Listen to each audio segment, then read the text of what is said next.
Tu te souviens d'un film qui n'a pas seulement changé Hollywood, il l'a terrorisé, paralysé les studios, semé la confusion chez les dirigeants et réécrit les règles pour toujours? En 1972, Paramount Pictures sort un drame criminel de 3 heures, risqué, ambitieux, signé Francis Ford Coppola, avec Marlon Brando, Al Pacino, James Caan et Diane Keaton. Le film est tiré d'un roman populaire en lequel personne au studio ne croyait vraiment. Il a failli s'effondrer une douzaine de fois avant même d'atteindre les salles. Mais le parrain a survécu, et il est devenu le modèle de référence. Abonne-toi, laisse un like et dis-nous en commentaire lequel de ces faits t'a le plus stupéfié. Voici 15 secrets troublants sur les coulisses de l'un des plus grands films jamais réalisés. Restez jusqu'à la fin, parce que l'on parlera d'un moment qui a transformé les Oscars à jamais. Numéro 15. L'année où le nouvel Hollywood a accidentellement inventé le blockbuster. En 1972, le parrain fait quelque chose que personne à Hollywood n'avait anticipé. Il ne se contente pas de bien marcher, il fracasse l'idée même de ce qu'un film sérieux pouvait rapporter. Avec 133 millions de dollars engrangés en Amérique du Nord, il se retrouve dans la même conversation que Autant en emporte le vent. Pendant 3 ans, ce drame d'adulte, sombre et lent, est le film le plus puissant de la planète. Sans jouets, sans gadgets, sans fin heureuse, juste la famille, le pouvoir et ses conséquences. Puis 1975 arrive. Steven Spielberg lâche Les Dents de la Mer et tout bascule. Le parrain avait progressé lentement, de salle en salle, porté par le bouche à oreille. Les Dents de la Mer explosent partout en même temps, inventant la sortie massive et le matraquage marketing estival. Le parrain était un film que l'on contemplait. Les Dents de la Mer, c'était un film que l'on hurlait. À la fin de cet été-là, Le Requin avait pulvérisé le record de Don Corleone, devenant le premier film à dépasser les 100 millions de dollars en une seule exploitation. Hollywood en tira immédiatement la mauvaise leçon. Avant Les Dents de la Mer, les studios cherchaient des romanciers visionnaires et des réalisateurs d'auteurs. Après, ils cherchaient des idées tenant en une phrase capables de vendre du pop-corn et des figurines. Voilà l'ironie cruelle. Nous avons grandi en regardant Le Parrain tard le soir à la télé, en absorbant sa densité et sa maturité, tout en dépensant nos économies dans le spectacle du blockbuster que Les Dents de la Mer avaient rendu inévitable. Un film avait prouvé que l'art pouvait régner au box-office. L'autre s'est assuré que cela ne se reproduise jamais de cette façon. Numéro 14. Comment Marlon Brando a littéralement inventé Vito Corleone. En 1971, les studios considèrent Marlon Brando comme un homme fini, difficile, peu fiable, trop coûteux. La direction de Paramount ne voulait pas de lui dans le projet. Ils ont accepté de l'envisager uniquement après lui avoir imposé des conditions strictes sur sa rémunération et son comportement. Brando l'a pris comme un affront personnel. Alors Coppola glisse discrètement une caméra chez lui pour un essai non officiel. Et Brando se met à travailler comme un chimiste fou. Il se lisse les cheveux en arrière avec du cirage noir pour vieillir son apparence. Il bourre ses joues de coton pour créer ce mâchoire tombante caractéristique. Il enfile une robe de soie, affaisse ses épaules et recable complètement sa posture. Sur une pellicule 16 mm granuleuse, Marlon Brando disparaît. Quand les dirigeants du studio visionnent les images, ils ne le reconnaissent pas. Selon la légende, l'un d'eux aurait demandé « C'est qui, ce vieux type italien ?» C'est à ce moment précis que Brando obtient le rôle. Mais des boules de coton ne résistent pas à 4 mois de tournage. Pour figer le look, la production fait appel à un dentiste qui crée une prothèse buccale sur mesure, surnommée le plumper. Elle repousse les bas-joues vers l'extérieur et lui confère cette présence massive et immobile. Pas de combinaison de rembourrage, pas de maquillage spectaculaire. Juste du travail dentaire et une conviction absolue. La prothèse originale existe encore aujourd'hui, exposée dans un musée comme une relique sacrée de l'histoire du jeu d'acteur. Puis vient la voix. Brando refuse le cliché du gangster braillard. Il s'inspire du vrai parrain Frank Costello, qu'il avait regardé témoigner à la télévision au début des années 50. Costello parlait doucement, forçant tout le monde autour de lui à se pencher pour entendre. Brando comprend que le vrai pouvoir ne crie jamais. Et c'est ainsi qu'avec du cirage, du coton et un dentiste, Marlon Brando transforme les mots de Mario Puzo en l'une des performances les plus inoubliables du cinéma. Numéro 13. Ce petit nabot contre les cols blancs du studio. En 1971, Al Pacino est un acteur de théâtre maigre et intense avec exactement un petit film à son actif, Panique à Needle Park. Les dirigeants de Paramount n'ont aucune confiance en lui. Ils s'opposent ouvertement à son casting. Ils ne veulent pas d'un homme de scène. Ils veulent une star de cinéma. Le studio pousse les noms de Jack Nicholson, Robert Redford et Warren Beatty, des acteurs avec des sourires larges, des mâchoires carrées et une crédibilité commerciale immédiate. Pacino, à leurs yeux, est trop petit, trop discret, impossible à vendre. Les dirigeants l'auraient qualifié de physiquement peu imposant, certains comptes rendus rapportant qu'il aurait été surnommé ce petit nabot, comme si le talent se mesurait en centimètres. Puis les rushs commencent à arriver, et le Michael Corleone de Pacino n'explose pas à l'écran. Il se retire. Il joue Michael comme un étudiant qui tente de rester propre, un héros de guerre qui s'étouffe lentement sous le poids de sa famille. Pour les dirigeants, ce n'est pas de la subtilité, c'est de l'ennui. Ils ne cessent de demander à Coppola quand est-ce qu'il va faire quelque chose. Et pendant les premières semaines de tournage, le studio remet régulièrement en cause la présence de Pacino. Coppola sait que le temps tourne. Il joue alors son va-tout. Il avance le tournage de la scène du restaurant Louis, le moment où Michael abat Sollozzo et le capitaine McCluskey. Si Pacino ne la réussit pas, il sera renvoyé avant la fin de la semaine. Cette scène doit tout faire. Pacino commence nerveux, presque englouti par l'espace. Ses yeux s'agitent. Le bruit du train aérien gronde dans sa tête. Et puis, sans un mot, quelque chose se déclenche. Quand il appuie sur la gâchette, c'est calme, précis et glaçant. La salle se fige. C'est à cet instant que le studio voit enfin ce qui se cachait en lui, l'aube dissimulée dans l'homme qu'ils avaient méprisé. Même après ça, la pression ne disparaît jamais totalement. Pacino avoue plus tard qu'il était si tenaillé par la peur que même une blessure à la cheville en plein tournage lui avait semblé être une possible porte de sortie. Voilà le poids que ça représentait. Et la partie la plus folle, pendant que Paramount doutait de Pacino, ils adoraient James Caan. Caan avait même été envisagé pour le rôle de Michael au tout début, bien que Coppola ait toujours vu en lui Sonny. La préférence du studio pour Caan rendait la position de Pacino encore plus fragile. Imaginez le parrain sans le Michael Corleone que nous connaissons. L'histoire du cinéma a failli prendre un tout autre chemin. Numéro 12. La gifle qui a retenti à travers le monde. La scène est inoubliable. Johnny Fontane, chanteur sur le déclin, sanglote dans le bureau de Don Corleone à propos d'un rôle de film qu'il a perdu. Il se lamente, il spirale. Et le parrain en a assez. Alors il se lève, attrape Johnny par les épaules et lui assène une gifle sèche en plein visage. Ce moment n'était pas écrit de cette façon. Dans les premières versions du scénario, Vito devait simplement réprimander Johnny verbalement. Mais Brando a escaladé la physicalité de la scène, transformant une réprimande en quelque chose de plus tranchant et humiliant. Johnny ne se plaignait pas seulement, il se déshonorait, et Brando était convaincu que Vito Corleone n'aurait jamais toléré ça. Johnny Fontane était joué par Al Martino, un vrai chanteur avec peu d'expérience d'acteur. Face à Brando, déjà nerveux, déjà dépassé, Martino n'avait pas besoin de jouer la déstabilisation. Le déséquilibre était réel. Si l'on regarde attentivement, sa réaction n'est pas théâtrale. Elle est rigide, incertaine, comme celle d'un homme qui réalise soudain qu'il est allé trop loin. C'est alors que Brando craque. « Comporte-toi en homme ». Que la réplique ait été improvisée ou simplement assénée avec une brutalité souveraine, l'effet est dévastateur. Quelques instants plus tard, Vito est calme, caressant un chat et parlant doucement. L'autorité pure, la menace contenue. Le message passe instantanément. La bienveillance de Vito est conditionnelle. Sa discipline, elle, ne l'est pas. Autour d'eux, la salle tient. Duval, Castellano, personne ne bronche. La hiérarchie du pouvoir est posée. Martino avait été jeté dans le grand bain et la scène ne se remet jamais de cette secousse. Et c'est exactement ce qui la rend parfaite. Aucun filet de sécurité, juste un inconfort brut. Parce que dans la famille Corleone, la sympathie a des limites. Le respect, non. Numéro 11. Le chat errant qui a volé la vedette. Le parrain s'ouvre sur l'une des images les plus célèbres de l'histoire du cinéma.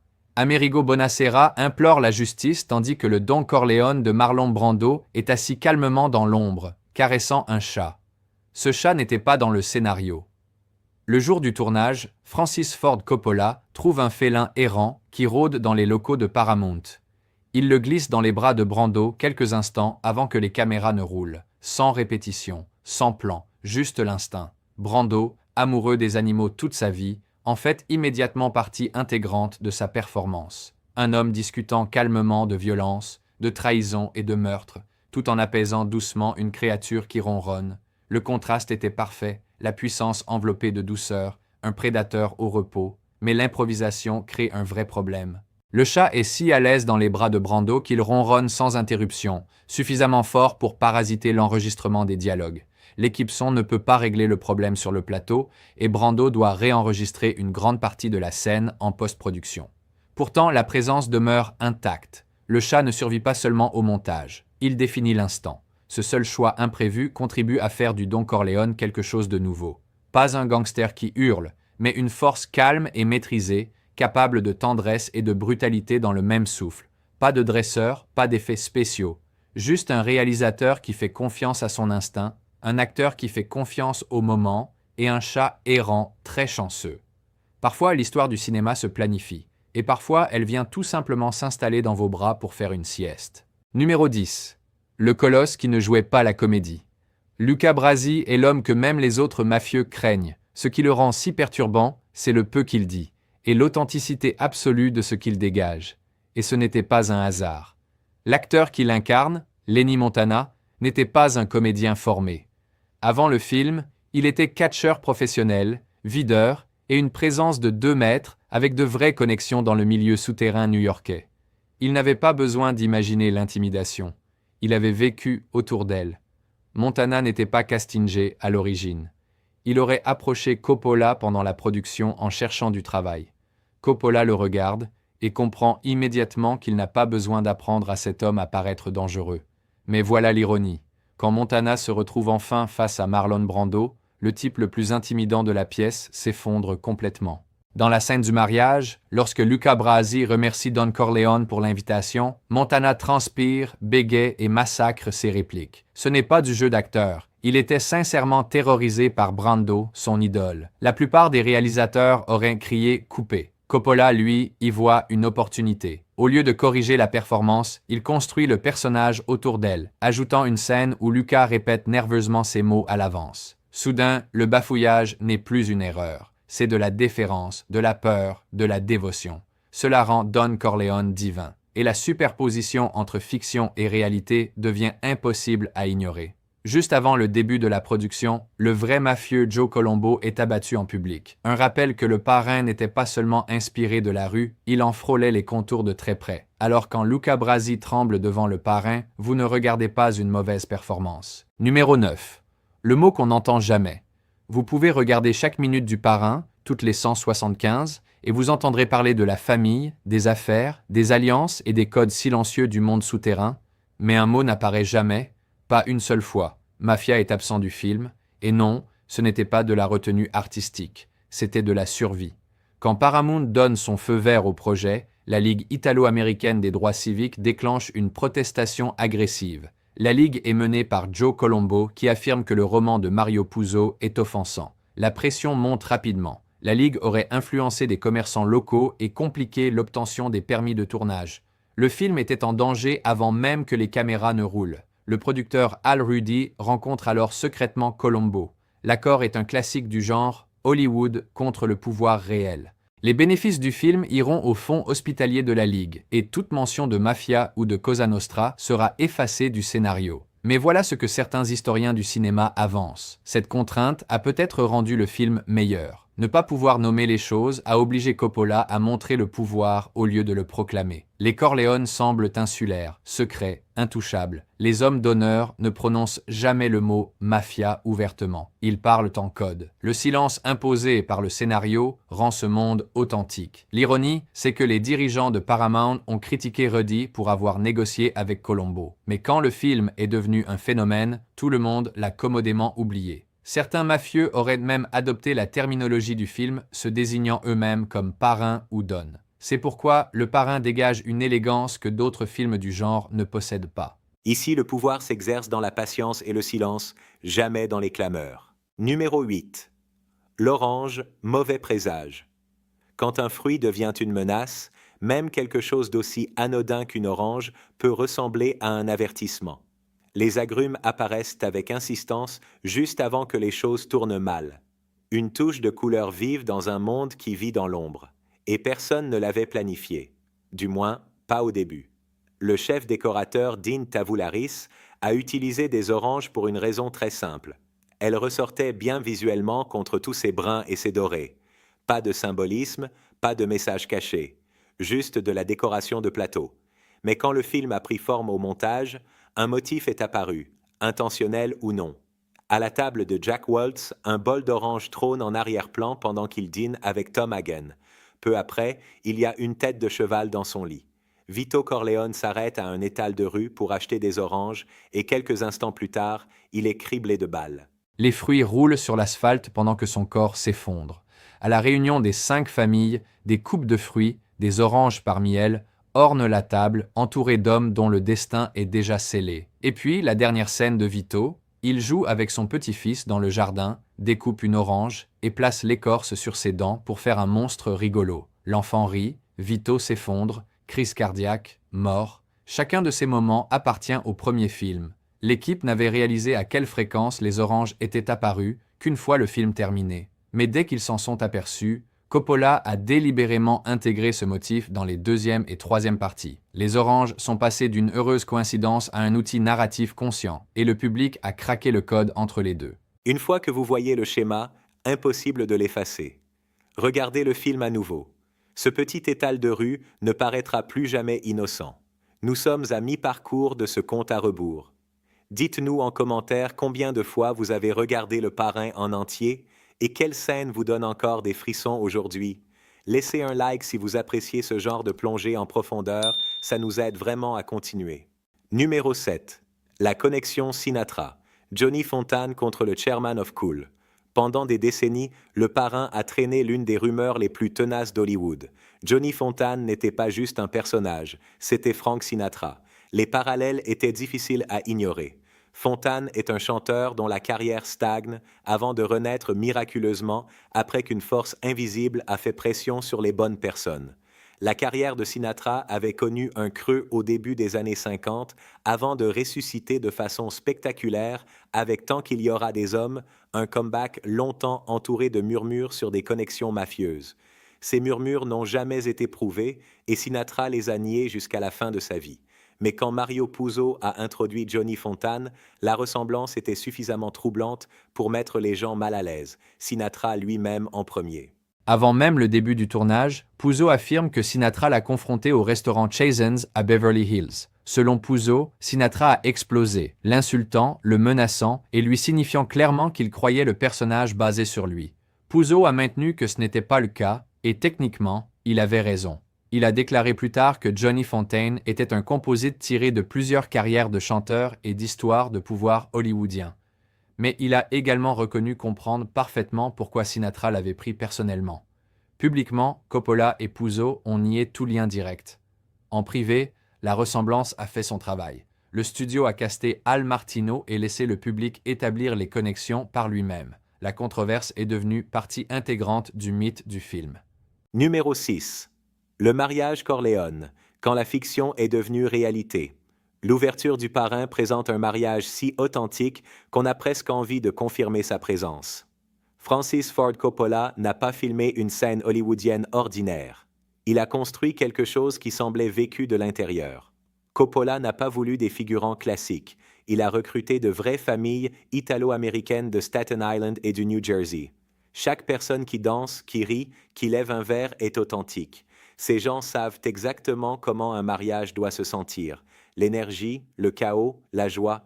Les tables croulent sous des plats italiens soigneusement disposés pour paraître faits maison.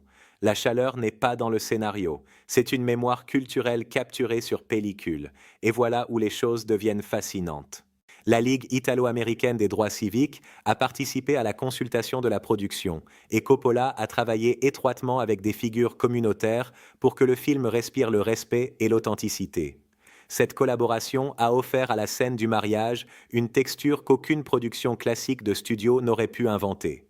Coppola a également brouillé la frontière entre fiction et réalité en intégrant sa propre famille. Talia Shire joue la mariée. Sofia Coppola est le nourrisson lors du baptême. Ses parents et cousins apparaissent comme figurants. En fondant sa vraie famille dans les Corleone, Coppola capture une intimité qu'une production hollywoodienne ordinaire ne peut pas approcher.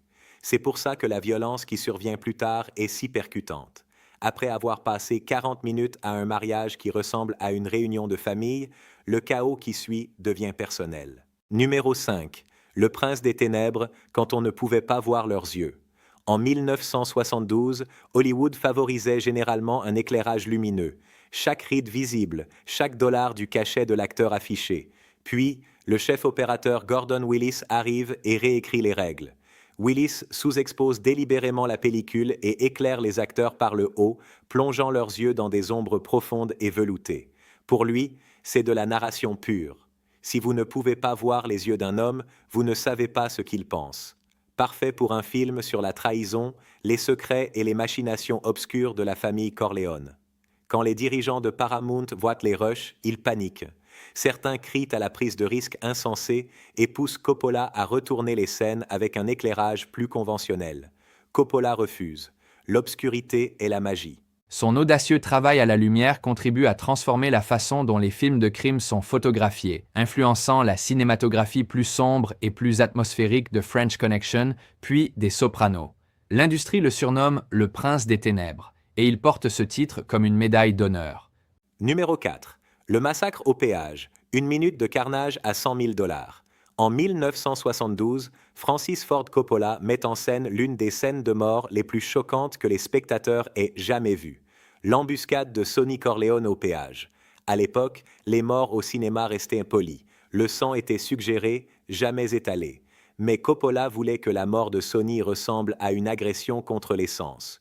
Une embuscade hautement orchestrée, brutale, que les spectateurs n'oublieraient jamais. Pour y parvenir, ils construisent un péage sur mesure et installent des effets pratiques, le tout pour une seule minute à l'écran. 100 000 $ en 1972, soit plus de 750 000 $ aujourd'hui. James Caan porte de multiples sacs de sang câblés à un tableau de contrôle. Quand les tireurs ouvrent le feu, un technicien les déclenche en séquence, transformant la mort de Sonny en quelque chose de viscéral et d'implacable. Une poche mal synchronisée, un mauvais pas, et toute la mise en scène s'effondre. Caan déclarera plus tard que le tournage de cette scène est l'une des expériences les plus intenses de sa carrière, et en la regardant, on comprend pourquoi. Le public est sidéré par le réalisme. La séquence du péage aide à pousser Hollywood vers une violence plus explicite et plus réaliste, influençant les cinéastes pendant des décennies. Avant que Sonny n'atteigne ce péage, les morts au cinéma avaient de la tenue. Après, les gants étaient jetés. Numéro 3. La tête de cheval, le choc ultime sur le plateau. La scène de la tête de cheval dans Le Parrain est du carburant pour les cauchemars. La terreur à l'écran est amplifiée par des choix de production réels qui brouillent la frontière entre le jeu et le réflexe. Le département des accessoires de Paramount fournit d'abord une fausse tête de cheval, mais Coppola la trouve peu convaincante. Du niveau théâtre de lycée. Il veut que le public le ressente, que les Corleone semblent capables de traverser l'écran. Il dit à son équipe sans détour « Procurez-moi une vraie ». Aucun cheval n'a été tué pour le film. L'équipe obtient une tête provenant d'un animal qui était déjà destiné à un abattoir. Ils choisissent un spécimen correspondant au cheval, vu plus tôt dans le film, et le maintiennent au froid jusqu'au tournage. Et voilà où ça devient vertigineux. John Marley, qui joue le producteur Jack Waltz, a répété toute la journée avec le faux accessoire. Il est à l'aise, confiant, prêt pour son grand moment. Et pendant son absence, l'équipe procède à l'échange.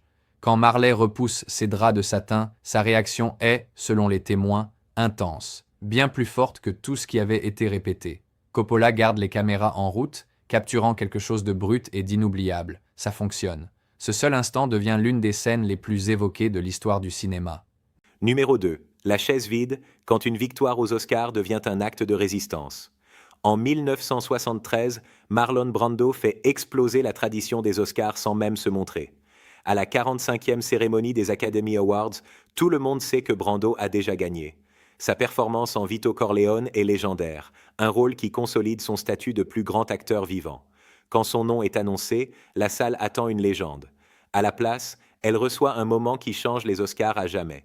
Brando ne se contente pas de manquer la cérémonie, il la boycotte. Furieux de la longue histoire d'Hollywood à représenter les Amérindiens comme des stéréotypes, il décide que la plus grande nuit du cinéma est l'endroit idéal pour faire passer un message. Il reste chez lui. À sa place se présente Sachin Littlefeather, une militante apache de 27 ans. Quand Roger Moore lui tend la statuette, elle refuse de la prendre. Calme, posée et inébranlable, elle évoque le traitement des Amérindiens par l'industrie du cinéma. La salle ne sait comment réagir. Sifflets, applaudissements, silence gêné, et pour la première fois de l'histoire, une victoire aux Oscars se transforme en protestation en direct. En coulisses, la légende veut que John Wayne soit entré dans une fureur noire, bien que les récits divergent sur les détails exacts. Exagéré ou non, cela capture parfaitement le moment. L'ancien Hollywood percutant de front un monde en train de changer. Avant Brando, les Oscars étaient surtout synonymes de glamour et de gratitude. Après Brando, la porte était grande ouverte. Les cérémonies de remise de prix sont devenues un espace pour les prises de position, les causes et la controverse. Ce n'est pas une invention des années 90. Ça a commencé en 1973 avec une chaise vide, une statuette refusée et une femme debout, seule, sous les lumières les plus vives d'Hollywood. Numéro 1. Le film que personne ne voulait faire. Le Parrain ne commence pas comme un projet de prestige, il commence comme un problème. En 1972, Paramount Pictures est en difficulté, désespéré d'un succès et absolument pas impressionné par le roman de Mario Puzo. Pour eux, Le Parrain n'est pas de l'art, c'est de la pulp bon marché. Et s'ils avaient eu gain de cause, le film serait aujourd'hui méconnaissable. La première idée du studio est de tout moderniser. Les films d'époque coûtent cher. Alors pourquoi ne pas situer l'histoire dans les années 70, troquer les feutres contre des cheveux afro et remplacer la tension de l'après-guerre par une ambiance de rue? Coppola se bat à chaque étape. Il argue que supprimer le cadre de l'après-Seconde Guerre mondiale, c'est en supprimer l'âme. Il s'agit d'une tragédie shakespearienne habillée en rayures de gangster et elle devait le rester. Coppola n'était pas non plus le premier choix du studio, ni le deuxième, ni même le troisième. Presque tous les grands réalisateurs d'Hollywood avaient décliné le projet. Coppola obtient finalement le poste parce qu'il est jeune, peu coûteux, et que Paramount pensait le contrôler facilement. Il ne pouvait pas se tromper davantage. Le studio déteste le casting. Brando est fini, Pacino est inconnu, et à un moment donné, les dirigeants poussent sérieusement pour qu'Ernest Borgnine joue Don Corleone. Même après le début du tournage, Coppola n'est jamais en sécurité. Paramount le juge trop artistique, trop lent, trop imprévisible. Des réalisateurs de remplacement sont discrètement en attente. Un délai manqué, une journée de tournage ratée, et il est remercié. Chaque visite du studio sur le plateau ressemble à une exécution. Coppola dira plus tard qu'il attendait à chaque fois le bruit du peloton quand les costumes apparaissaient. Puis vient le montage final. Paramount déteste les ombres, déteste le rythme lent, veut une version coupée à 2 heures. Les dirigeants critiquent la partition italienne de Rota et rejettent une grande partie du film comme non commercial. Les notes arrivent sans relâche. Mais Coppola continue de les ignorer. Le film n'est pas devenu un chef-d'œuvre grâce aux directives du studio.